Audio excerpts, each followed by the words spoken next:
এয়া হৈছে মোৰ কেন্দ্ৰৰ শিশু কিয়ানৰ আজি জন্মদিন। আজি মানে এইটো ভিডিঅ' হৈছে 22 তাৰিখৰ ভিডিঅ' দেই। 22 তাৰিখে ফেব্ৰুৱাৰী 22 তাৰিখে কিয়ানৰ জন্মদিন আৰু লগতে মোৰো জন্মদিন। আপোনালোকে দেৰিকৈ হ'লেও কিয়ান আৰু মোক জন্মদিনৰ শুভেচ্ছা জনাব দেই। আৰু ইয়াৰ লগে লগে আপোনালোকক স্বাগতম জনাইছোঁ হিমাদ্ৰী মৰিগাঁও চেনেলৰ অন্য এটি নতুন ভিডিঅ'লৈ। আজি আপোনালোকক দেখাব বিচাৰিছোঁ মাহৰ একেবাৰে শেষত শাক পাচলিক লৈ আমি কি এক্টিভিটি কৰিছিলোঁ। আগতেও দেখাইছোঁ, এইটো মানে শেহতীয়াকৈ আৰু এটা দেখাওঁ বুলি ভাবিলোঁ।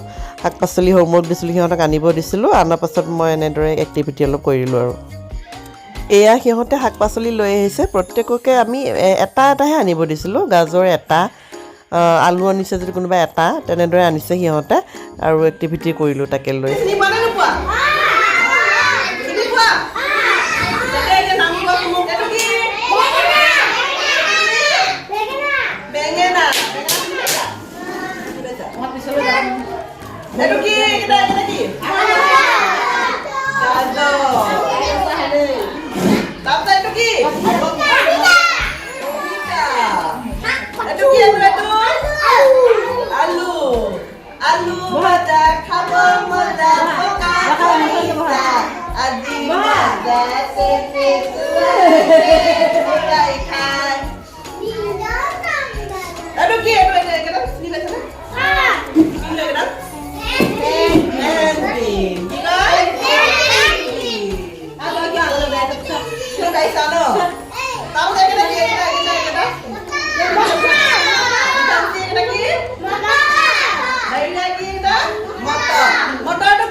आलू का चालू बेटा कहाँ गए थे, बैंगन की टोकरी में सो रहे थे, बैंगन से लात मारे रो रहे थे, मम्मी ने प्यार किया हंस रहे थे।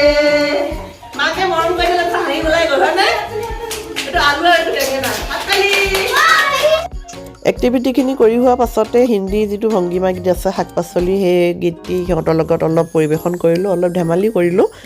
আৰু শেষত থিমৰ লগত জড়িত শাক পাচলি গীত এটি আজি ভিডিঅ'টো মই সামৰণি মাৰিম। আজি ভিডিঅ'টো ইমানেই আছিলে শাক পাচলিক লৈ। ভিডিঅ'টো চাই কেনেকুৱা পালে জনাব, লাইক এটা কৰি দিব, কমেণ্ট কৰি জনাব আপোনালোকৰো মতামত, আৰু শ্বেয়াৰ কৰি দিব পাৰিলে ভিডিঅ'টো। আৰু আপুনি যদি মোৰ চেনেলত একদম নতুনকৈ আহিছে, চেনেলটো ছাবস্ক্ৰাইব কৰি থৈ যাব। পুনৰ লগ পাম এটা নতুন ভিডিঅ'ৰ সৈতে। আজিলৈ আহিছোঁ, ধন্যবাদ। পাচলি বাগিচা, সৰু বাগিচা।